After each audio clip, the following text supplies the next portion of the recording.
Welcome to the launch of the Education for All campaign. Before we begin, I'd like to take this moment to remind you that although this meeting is being held virtually, we all do our academic work on Indigenous, First Nations, and Métis territories. Some of these territories are governed by treaties. Some are still unceded. Today, I am participating in this workshop on the traditional unceded territory of the Algonquin Anishinaabe people. I would ask that you reflect on the conditions under which we occupy these spaces and what this means for us today and always. I'm going to hand it over to Justine de Jager, who will provide you some information regarding the logistics for the event. Hi everyone, it's a pleasure to be with you. My name is Justine de Jager. I'm CAUT's Education Officer. Alors bonjour, moi c'est Justine de Jager. Je suis l'agente de la formation de l'ACPU. Et je voulais vous dire que si vous avez besoin de l'interprétation simultanée aujourd'hui, vous pouvez cliquer sur l'icône du globe d'interprétation sur votre barre d'outils et cliquer sur le langage dont vous voulez entendre. So for anyone who requires simultaneous interpretation over the course of this webinar, please click on the interpretation globe icon on your toolbar and click on the language in which you would like to hear. I will also be sharing links to closed captioning services in the chat function, so you can follow along there. And finally, if you have any questions for the panelists, please send them through the question and answer function in Zoom, and we will get those on our end. Thank you very much. Okay, so my name is Mira Chander, and I work at the Public Service Alliance of Canada. Bonjour tout le monde, je m'appelle Mira Chander et je travaille pour l'Alliance de la fonction publique du Canada. Once again, I want to welcome you all to the launch of the Education for All campaign. Thank you for joining us today. The Education for All campaign unites students and post-secondary worker organizations to mobilize their combined memberships to press for much needed change in higher education. The coalition partners are the Canadian Association of University Teachers, Canadian Federation of Students, the Public Service Alliance of Canada, the Canadian Union of Public Employees, and the National Union of Public and General Employees, which means we are uniting over 1 million people. Now you might be wondering, what does Education for All mean? It means building a post-secondary education system that is high quality, accessible, and publicly funded and respected for its important economic, social, and cultural role in our society. This includes fair wages and working conditions and secure employment for all workers at our colleges and universities. An end to contracting out and the privatization of services, including teaching, cleaning, and food services. A robust research ecosystem driven by the quest for knowledge and not corporate priorities, and that supports researchers in all disciplines at every stage of their academic careers. Open and transparent governance at our universities and colleges, and strict limits on the ability of corporations or private donors to exercise control over research, curriculum, or employment decisions of post-secondary institutions. Today, we will hear from a representative from each of the coalition partners to talk about the ways in which our post-secondary system is under strain and what this vision of Education for All could mean for our campuses and our communities. So to start us off, I'm going to invite Brenda Austin Smith, the president of the Canadian Association of University Teachers, to share her thoughts. Thank you very much, Mira. Bonjour tout le monde. Hello, everyone. My name is Brenda Austin Smith, and I am president of the Canadian Association of University Teachers, which represents over 72,000 academic staff across Canada. I bring greetings today from Treaty 1 territory in Winnipeg, Manitoba, original lands of the Anishinaabe, Cree, Oji-Cree, Dakota, and Dene peoples, and homeland of the Métis Nation. It is really exciting indeed to join with other national organizations in the Education for All campaign. We are here to advocate for the resources we need to ensure public access to high quality education for our shared future, and to shed a light on the resiliency of workers in our sector, even in this extended global crisis. So I really have kind of two messages today. They're hinged, they're joined. First, COVID has exposed the frailties of an already underfunded national post-secondary system. Many people don't realize that less than 50% of the costs of post-secondary education in Canada now comes from government sources, less than 50%. So most of the costs of rising college and university tuition now rests on the shoulders of our students and their families. But what does this underfunding actually look like, right? How does it actually show up? What do you see? Well, it looks like fewer books on library shelves, inadequate electronic resources for students now browsing those shelves remotely, and old equipment in science labs. Most importantly, perhaps, lack of funding also results in more precarious workers. Between 1/3 and 1/2 of teachers at colleges and universities in Canada are on short-term contracts with little to no benefits. Underfunding also means that our post-secondary education system was really unprepared for the disaster of COVID, with most of the pressure to cope under these situations falling again to those same precarious workers.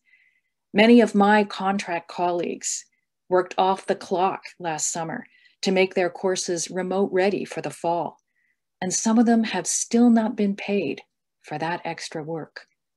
On top of that, many of us working from home are doing so without adequate resources, like adequate broadband or good computers, or even a half-decent desk and chair.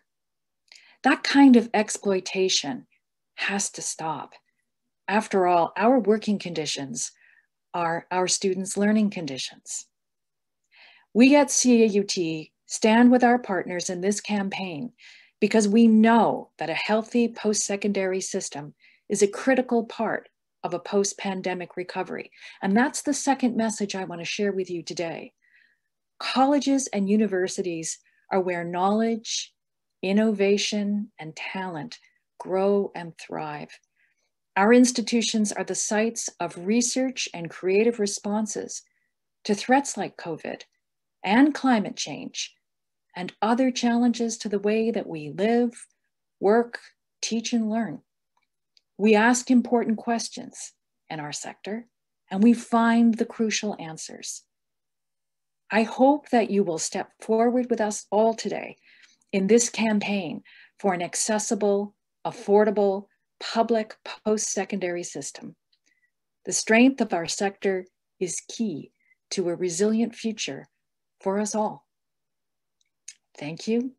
Merci. Miigwech.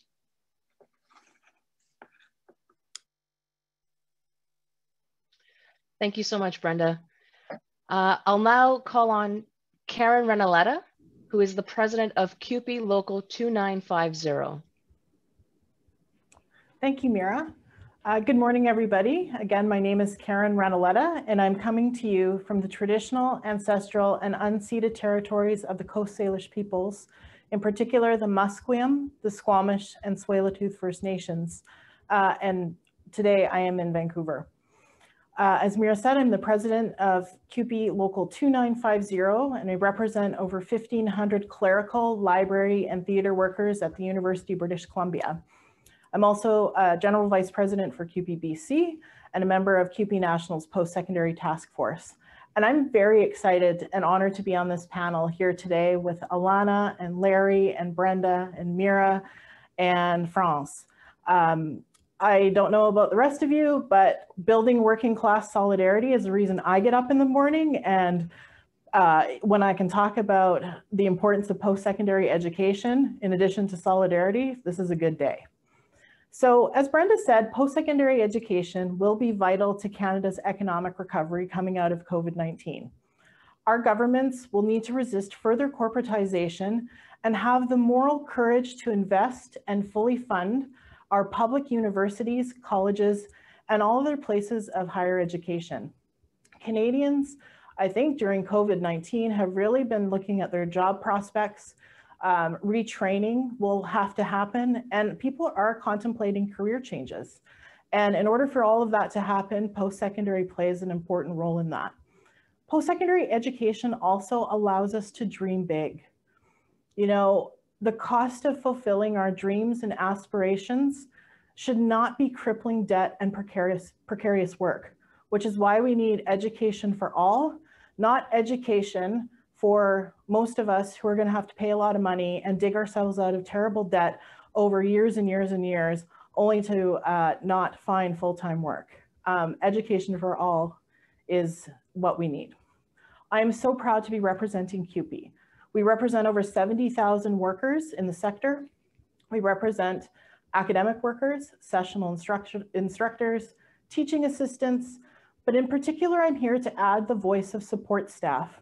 These are the workers who work in departments like building operations, the library, food services, IT. They provide clerical support. I always say that they're the frontline workers who work behind the scenes and are incredibly important to student success and the success of our public education system. COVID-19 has demonstrated the importance of every role in our workplace, and our institutions and the programs wouldn't be able to have continued operating during the pandemic without the unsung heroes in our education system. And I'm going to shout some of them out. So I want to thank the IT and AV support workers who ensure that the technology in our virtual and physical classrooms works, to our custodians who ensure that our classrooms and our labs are clean and safe. Big thanks to our tradespeople for adapting our physical spaces by maybe installing plexiglass barriers and modifying our workplaces so that they are COVID safe. To our clerical staff who always ensure that financial transactions, admissions, etc., are processed efficiently and in a timely way.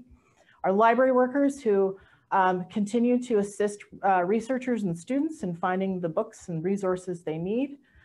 And there are so many more, but all of this to say that all of these folks contribute to our entire education experience. Education for all also means investment in skills and trades training and funding paid apprenticeships. You know, this also means investing in our trades teams on campus. And as Brenda said, our working conditions are learning conditions. And we all know that years of austerity have led to major concerns over crumbling buildings and deferred maintenance. And the more investment that we have into our skilled trades on our campuses, the better working and learning conditions are for all of us.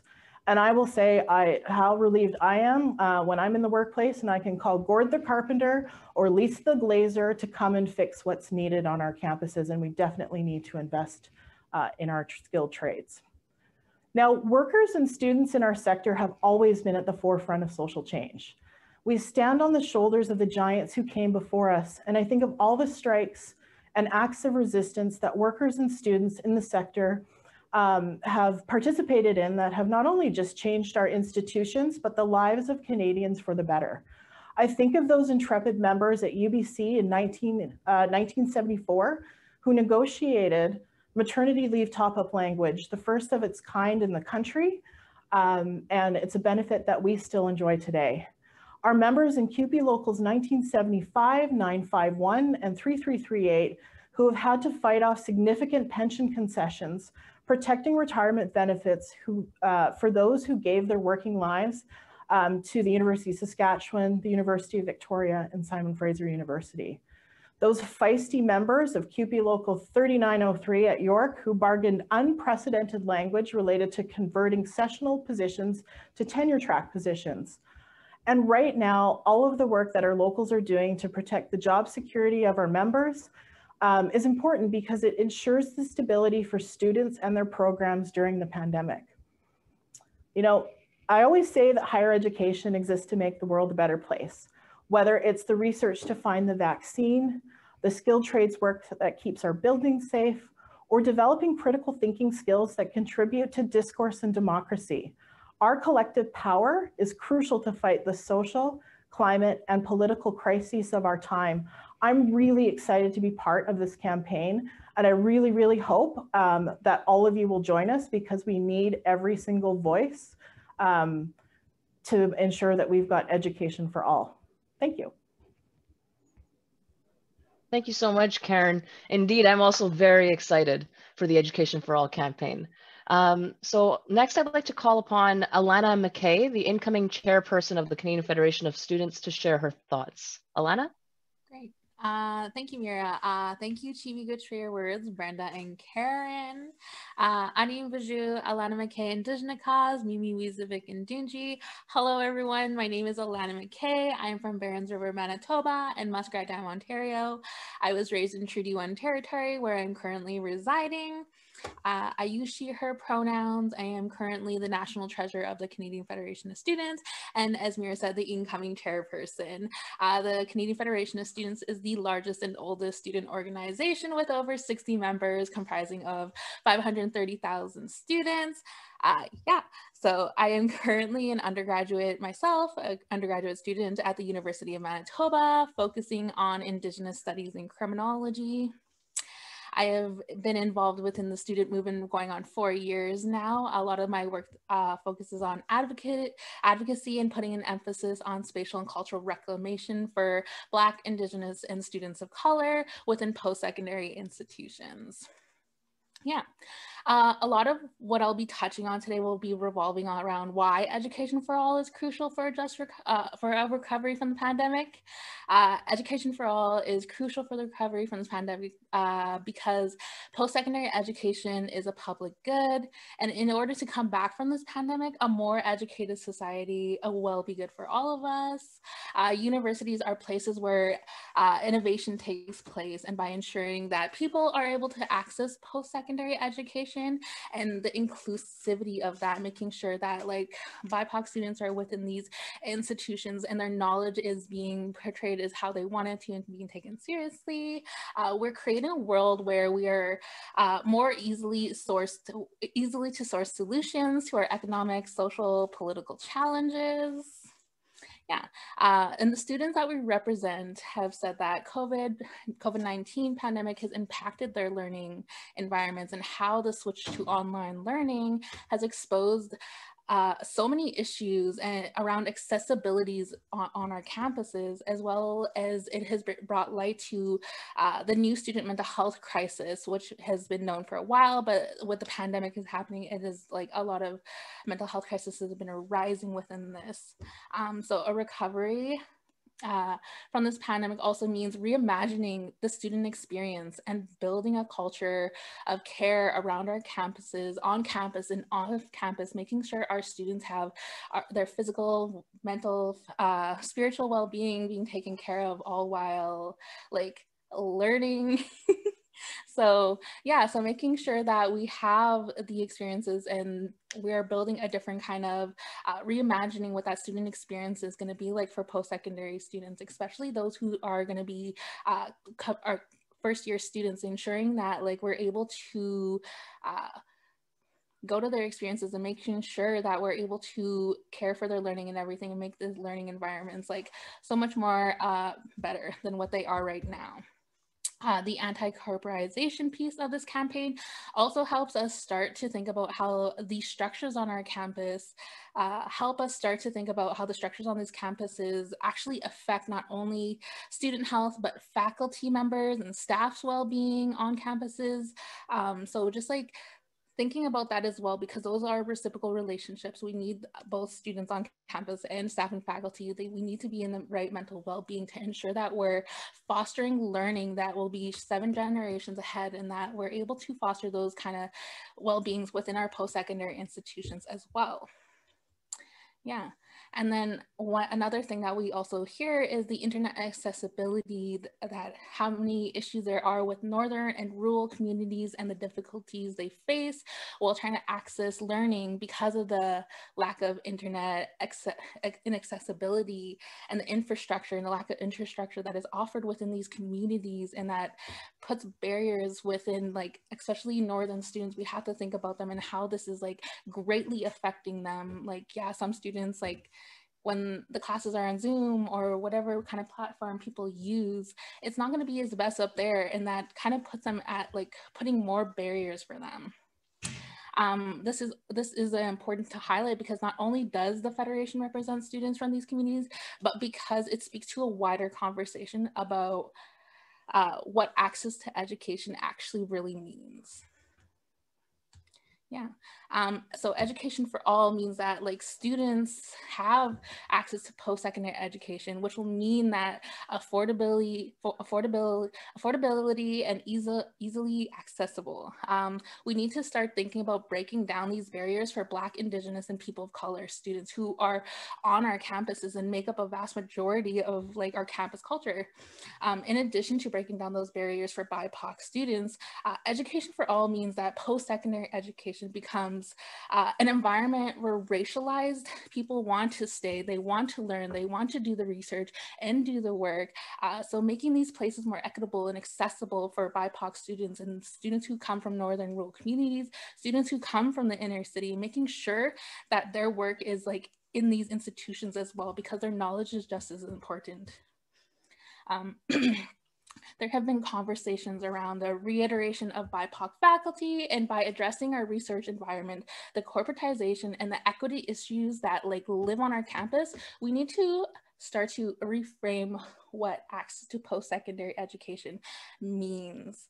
And the learning conditions and the working conditions are same, because going back to that reciprocal relationship of having each other's back within these institutions. Education for all is a matter of racial justice, climate justice, and gender justice.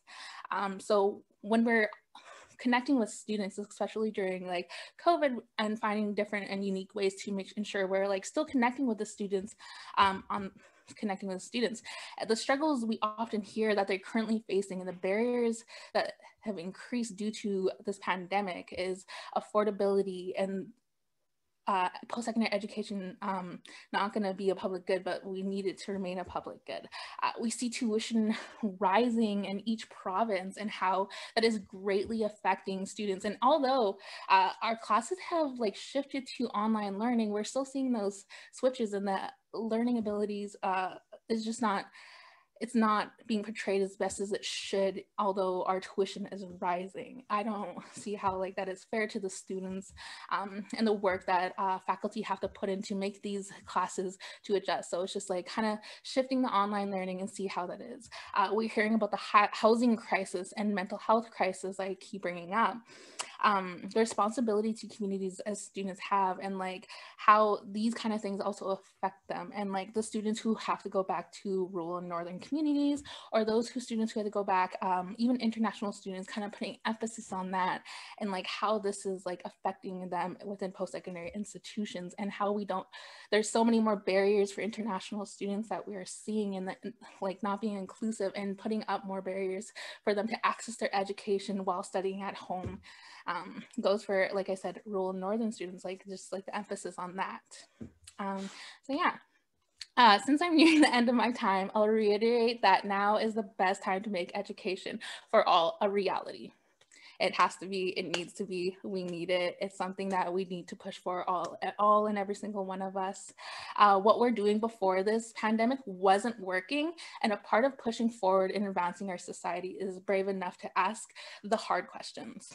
Our post-secondary education system needs to meet not only the students' needs, but the needs of the workers, as well as that, so we could have a vibrant and healthy campus communities when we come back post-pandemic, as well as like communities where students, where all students can thrive within their learning environments, where jobs and advancements are like on our campuses, and they aren't dependent on like contract labor, and where research is produced in an ethical way. That is much needed going forward, because like I said earlier, like what we weren't doing before just wasn't working. Having to change and reimagine what the student experience for both staff and faculty is going to look like post-pandemic. So we're super excited. The Federation is super excited to be working with our labor partners and to push for education for all, because this is vital. It is needed for the future generations. I just want to say thank you and Chimiguich for having me. So I'm going to pass it off to France, and I look forward to answering everybody's questions. So thank you and Chimiguich. Thank you, Elena, for sharing your insightful remarks. So that's right. So now I'm going to call upon France Filion, who is the Director of Directly Chartered Locals for the Public Service Alliance of Canada, Quebec. So, France, please take it away. Alors, bonjour tout le monde. Je vais vous partager mon écran. Alors, aujourd'hui, je remercie la Coalition pour cette invitation, bien entendu. Ça me permet de pouvoir parler un peu du personnel de recherche dans les universités et aussi de la recherche fondamentale. Bien entendu, je vais terminer ma présentation aussi par quelques recommandations. Est-ce que... Oui. Alors, je vais débuter par vous faire le portrait un peu des employés de la recherche dans les universités. Il y a une étude qui a été faite au Québec par le docteur Lapointe de l'Université Laval qui démontrait que la distribution des employés de la recherche se fait dans tous les grands domaines. On a tendance à penser que les employés de la recherche se retrouvent juste en génie et en sciences de la santé, mais il y a quand même un bon pourcentage qui se retrouve aussi dans les sciences humaines. Quand on parle d'employés de la recherche, on parle bien entendu de professionnels de recherche qui sont diplômés pour la plupart avec une maîtrise. Plus de 60% ont une maîtrise et là-dessus, il y a 25% qui ont un doctorat et en plus, dans ces 25%-là, il y a le 2 tiers qui sont des post-doctorants. Alors, on peut dire que c'est des travailleurs hautement qualifiés. Les tâches et responsabilités attribuées au personnel de recherche sont la rédaction d'articles scientifiques, les demandes de subventions, l'encadrement des étudiants et bien entendu la gestion de projets. La population du personnel de recherche est quand même très jeune comparativement à d'autres groupes d'employés. 75% ont entre 25 et 45 ans. Et, fait non négligeable, 60% sont des femmes. Les employés de la recherche, il y a une personne sur 4 qui travaille à temps partiel. Mais il faut comprendre que ce n'est pas par choix qu'elle travaille à temps partiel. C'est souvent parce que le chercheur principal n'a pas les subventions nécessaires pour l'engager à temps plein et suivre les échelles salariales qui ont été négociées dans les conventions collectives. Donc, ce n'est pas un choix, c'est une obligation. Une autre problématique qu'on retrouve beaucoup chez les employés de la recherche, c'est des contrats à durée déterminée. J'ai une collègue à l'Université de Chicoutimi que ça fait plus de 25 ans qu'elle travaille pour la même équipe de recherche, mais elle n'a jamais eu de contrat qui était plus long qu'1 an. Alors, imaginez lorsqu'elle arrive pour faire un emprunt pour une maison, c'est un peu difficile de faire des projections dans le futur lorsque le contrat est à maximum 1 an. L'ancienneté pour ces employés, la moitié ont moins de 5 ans pour la même équipe de recherche. On retrouve des employés qui ont en moyenne 10 ans, mais qui travaillent pour la même université. J'ai une collègue qui, ça fait plus de 20 ans qu'elle travaille à l'Université de Montréal, mais elle a fait 5 équipes de recherche différentes pour pouvoir avoir ce 20 ans. Le salaire médian des employés de la recherche est de 50 000 $ par année. Actuellement, au Canada, un scientifique avec un doctorat a un salaire moyen de 70 000 $ et un scientifique avec une maîtrise a un salaire moyen de 63 000 $. Alors, vous pouvez voir que les employés de la recherche sont sous-payés comparativement à des emplois comparables, dans des emplois scientifiques comparables. Je vais maintenant vous parler un peu de la recherche fondamentale. Il faut savoir que c'est la recherche qui se fait dans les universités, bien entendu. Le but de la recherche fondamentale est de comprendre les phénomènes naturels. Par exemple, comment les atomes s'organisent pour former les molécules. Bien entendu, les molécules ensuite vont s'organiser pour former des protéines et ensuite les protéines vont interagir entre elles. Si on ne comprend pas comment tout ce système s'organise, il est impossible de trouver des médicaments pour enrayer les maladies, et entre autres. Il y a aussi comment les mécanismes des virus font pour envahir les cellules. Je pense que c'est un petit peu d'actualité en ces temps-ci de comprendre comment les virus fonctionnent.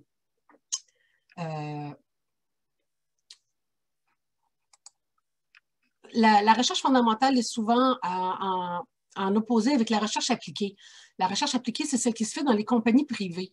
Bien entendu, la recherche fondamentale ne rapporte rien financièrement parlant.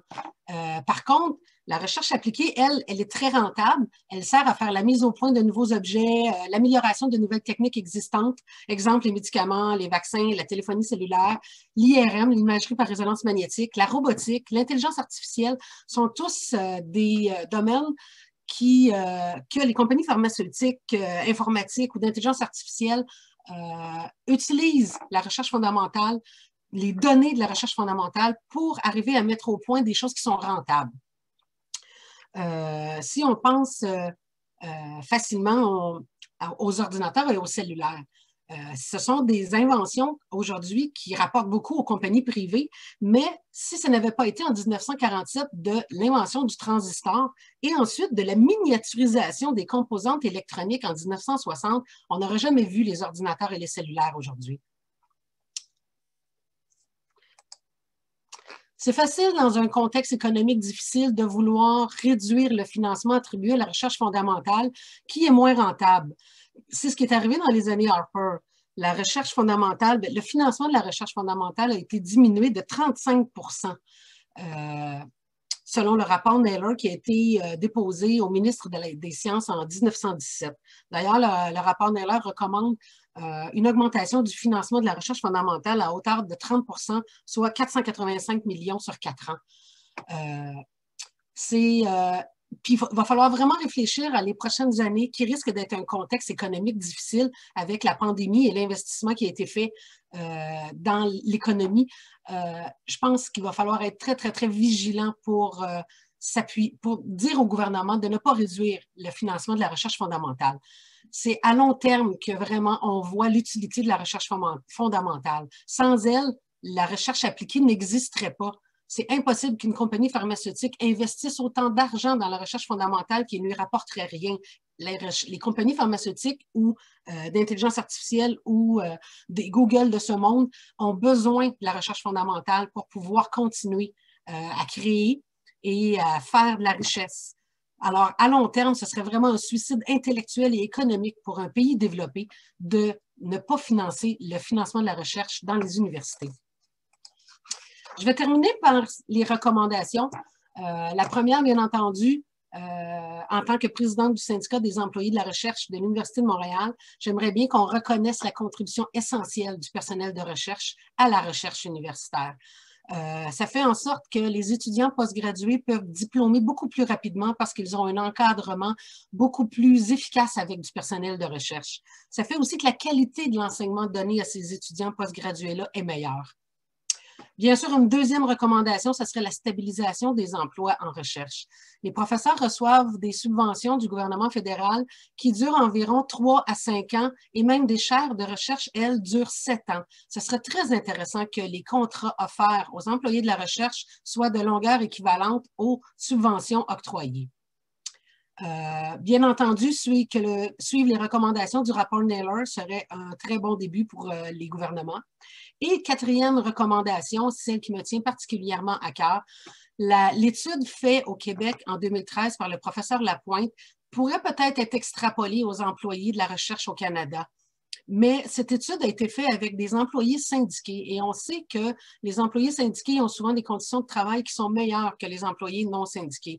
Alors, ce serait très important qu'une étude pan-canadienne soit faite sur les employés de la recherche syndiqués et non syndiqués pour avoir vraiment le portrait global de ces employés, pour qu'on puisse mieux les défendre. Et ça, c'est vraiment aux différents syndicats que j'adresse cette recommandation-là.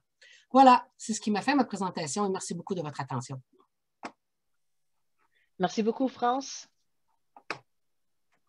Alors, maintenant, and now I'm going to ask Larry Brown to share some of his thoughts. Larry is the president of the National Union of Public and General Employees. Larry, take it away. Sorry, Larry, you're on mute at the moment. All right, thank you for pointing that out. And I wanted to thank you for your beginning where you did the land acknowledgement. We share the same living space, I think, and you're in Ottawa, I believe.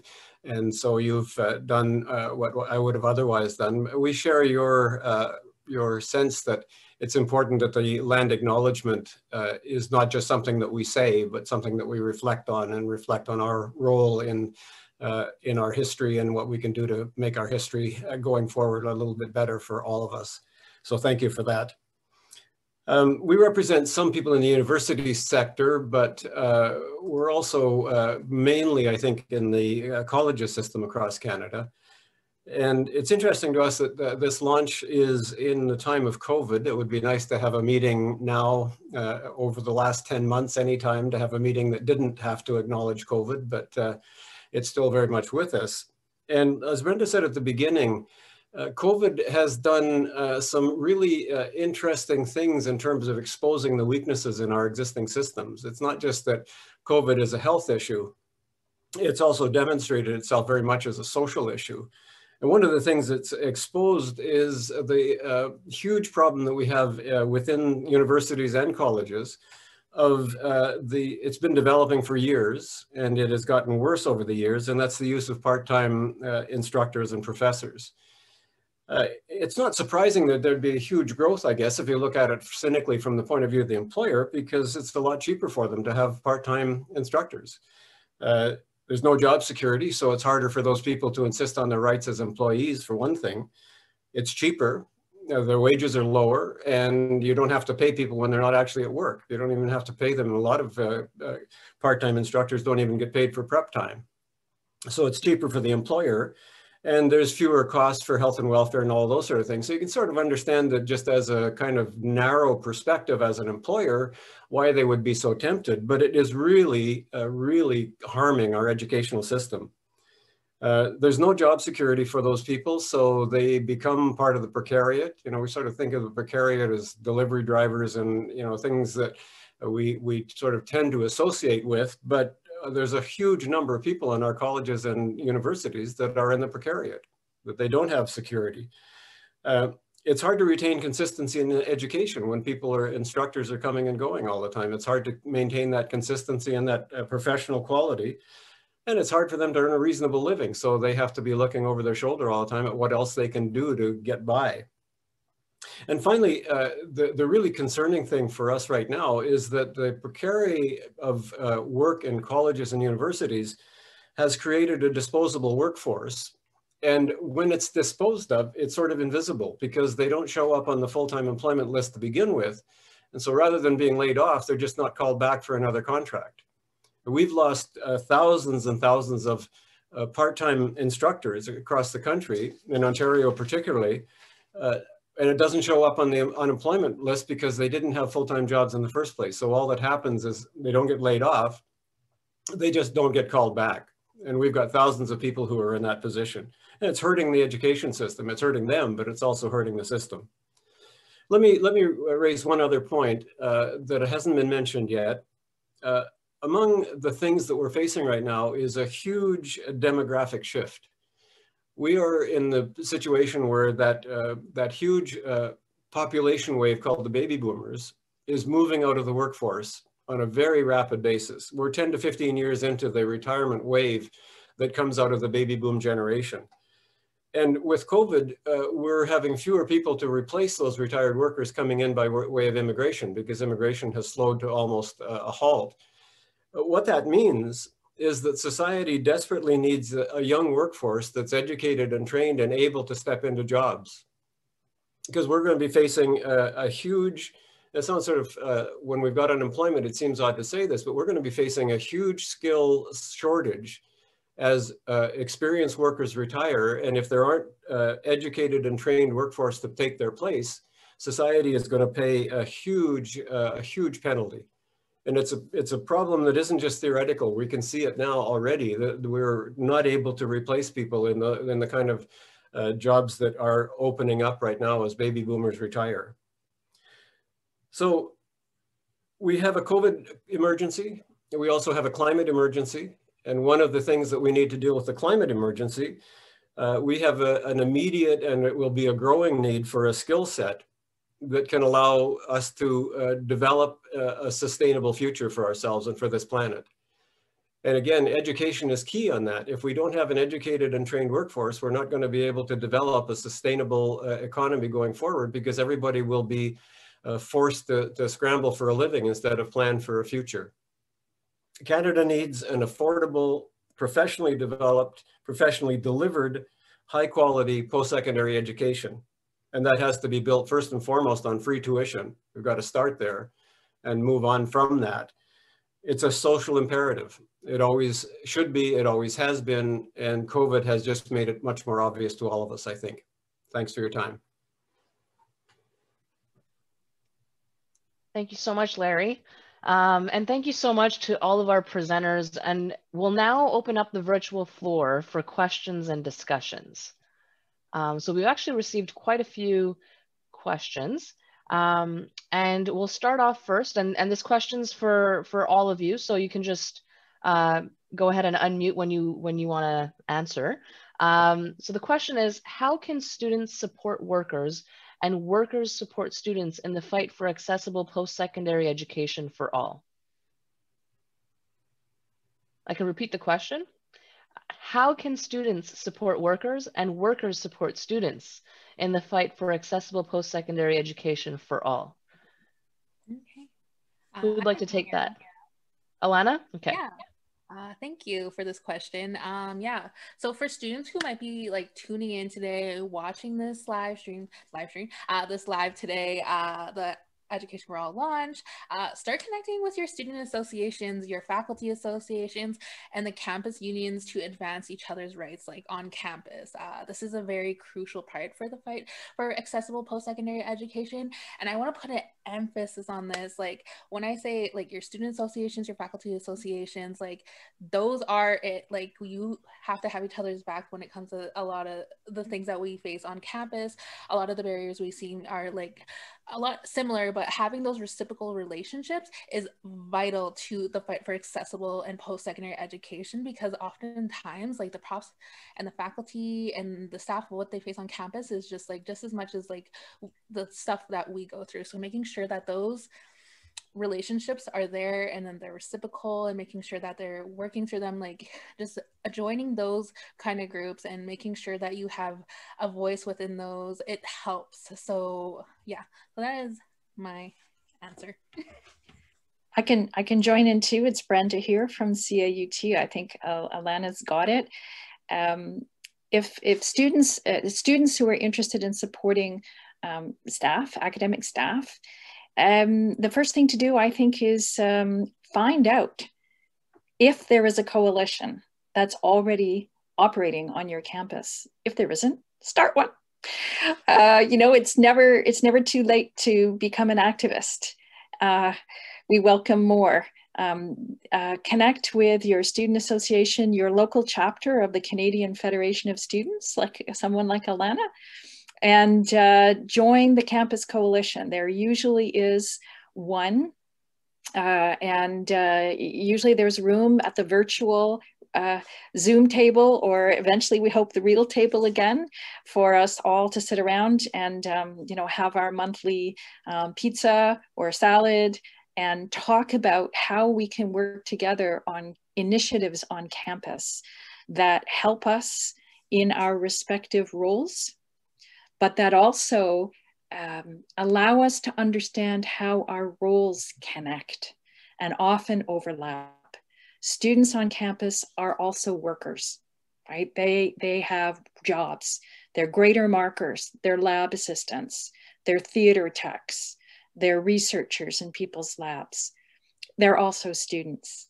And so I think for faculty and academic staff who are not students, to again connect with your students, be aware of what student groups are active on your campus.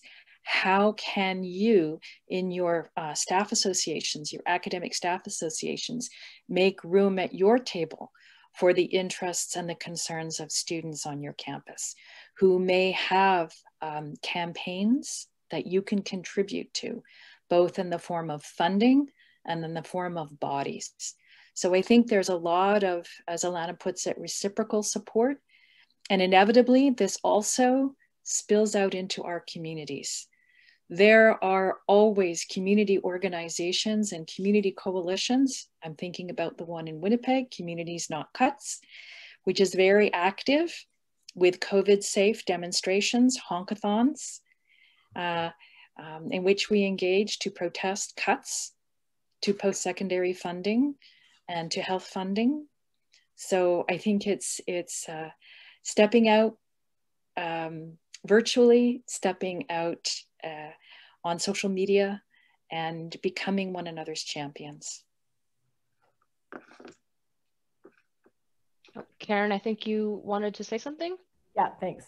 Yeah, I'm just going to add my 2 cents here. I really like what both Alana and Brenda had to say about building those relationships, which is just so important. But I also think we need to be as bold in our asks as our expectations are on our governments and on our employers.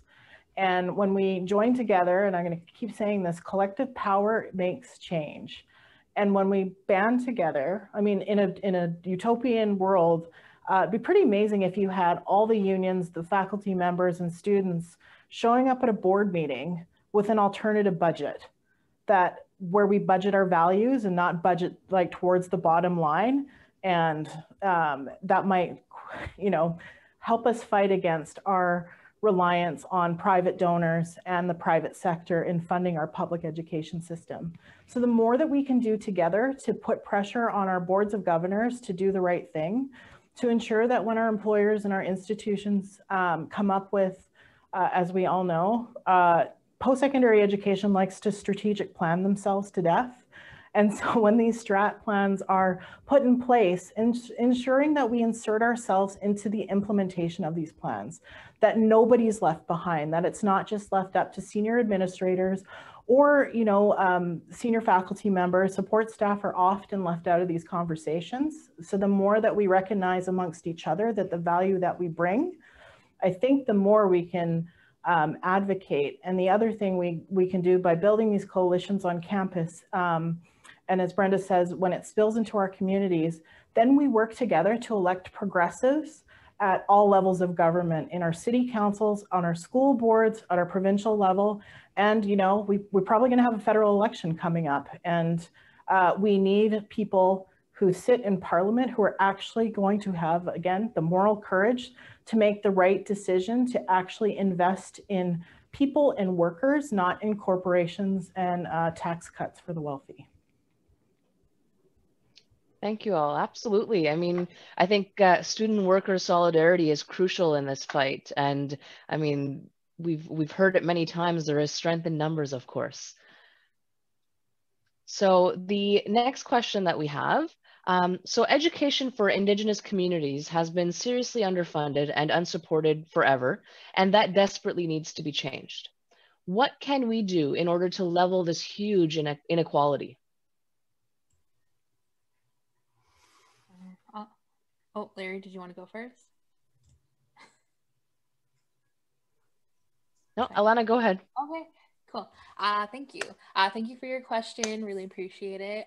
Being an Indigenous student myself and navigating post-secondary institution has definitely been challenging. And these are the reasons why I joined the student movement and why I decided to become, do a lot of advocacy work while attaining my undergraduate degree. We need to ensure that Indigenous students are not left out of these conversations. We see that happening in our board of governors. We see that happening on our Senate. And so making sure we're within these conversations without being tokenized. Indigenous students need to be in these conversations. What is that saying? Don't talk about us unless we're not at the table. That is Indigenous students, especially at my university. We have a very high number of self-declared Indigenous students, over 2,400. And from all the other Indigenous Students Associations and Indigenous students I met from different universities, U of M seems to have the highest. So coming from a university where we have a lot of Indigenous students and there's a lot of inequalities that happen, constantly having to fight for literally everything, even down to language, getting pushback from administration, it sucks. So definitely a lot within the post-secondary institutions need to change when it comes to Indigenous students. all of our actions, there needs to be more call for funding and improvements to the sector that must always include an explicit demand for improvement of Indigenous education. We always seeing these like different kind of accords come out every 4 years, and then they'll kind of like commit to it for the first year, and the 3 years it's just like, oh well, where's that funding then? It's just like, no, if you're committing to it, like do it, follow through. Yeah, and then the support for Indigenous communities also means creating a public education system that Indigenous students can and will thrive in. Where a lot we're seeing today now is land-based learning, because like not everybody learns the same way, and within these institutions that needs to be understood, and that's such a colonial mindset that learning can only be intaked in one way. Post-secondary institutions, they have the obligations to the communities that they are located on, and that building that reciprocal relationship with Indigenous communities, and a non-extractive one, is like part of the process, and listening and not tokenizing. So that is like a major thing, and why I started joining the movement in the first place. Yeah. Mira, I wonder if I could add just a thought on that. Yes, please go ahead, Larry. I think Alana has been very powerful in her response, and it's absolutely important that Indigenous people be showing the way, but it's also absolutely important that the rest of us don't sit back and watch them fight. And that's, sometimes we make the mistake of thinking that because it's an Indigenous issue, the rest of us should not just let them lead, but should let them do the work. And that isn't good enough. We should be supporting and working with Indigenous organizations right across the field, and doing our level best to put the weight of our positions and our numbers and so on behind their demands, and not just leave it to somebody else to do. Thanks. Thank you, Larry. Does anybody else want to add anything else to that? Just want to add one quick thing. Go ahead. And it's, I think, you know, we have to recognize too that our post-secondary institutions also have lots of land. And is it time, it seems to be time to engage in discussions about the repatriation and co-stewardship of that land. I think that's an important piece of these discussions. And, you know, maybe post-secondary has the opportunity to look at UNDRIP, and because it directs us to make changes about how we plan for and co-steward the land and facilities. So it's just maybe something we could think about. Could I add to that, I think that is an under recognized element of our post-secondary institutions, the land on which they sit, which they develop, and they develop and actively plan for real estate projects for the future. I know that is very true of the University of Manitoba, which is planning, you know, into the future, a kind of residential multi-use situation for some of that land. So that is, I think, a really under-addressed element of the PSC situation, like physical situation. But I was also just going to add that I think part of the push for justice and educational justice has to be multi-tiered.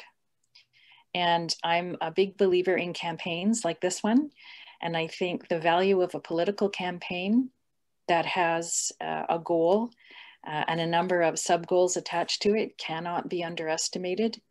The responsibility to provide education for First Peoples and Indigenous peoples in Canada is a constitutional obligation. There's a moral obligation there, but that moral obligation can be evaded if there is not sufficient political pressure. And the political pressure comes from events like this, where we band together and roll out a campaign that has a number of features attached to it. And we actually have not just slogans and shareables online, although those are very important, but come up with strategies and tactics for our members, again, to demonstrate their solidarity and make all sorts of changes to policy, but also to elections. Thank you all so much for sharing your thoughts. So the next question is in French. La prochaine question en français. Alors, on demande, comment pouvons-nous convaincre le gouvernement d'augmenter à nouveau le financement pour la recherche fondamentale? Okay, France, allez-y. Ben, je pense qu'il y a plusieurs études qui ont déjà été faites sur le sous-financement de la recherche.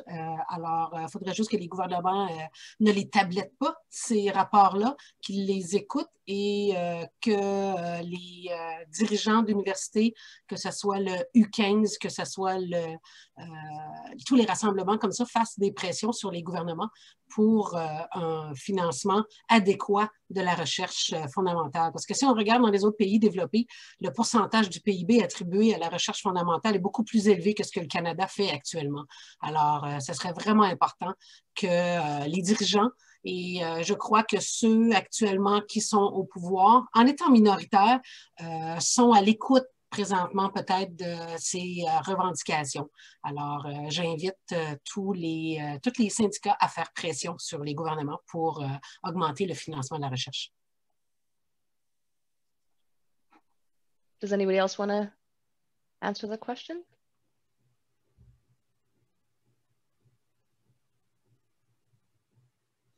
Okay, I think that this brings it to a close. So thank you so much to the presenters today. Thank you everyone who have logged in and joined this conversation. You know, I want to encourage everyone to please check out the Education for All website, which is educationforall.ca, or en français, www.educpourtout.ca. I'd like you to sign up to join the campaign, share the campaign on social media, stay tuned for more coalition events and campaign activities. And once again, thank you so much for joining this important conversation. You know, student worker solidarity is absolutely important, and it's been an honor being here with all of you. Thank you all so much once again to the presenters. This was wonderful.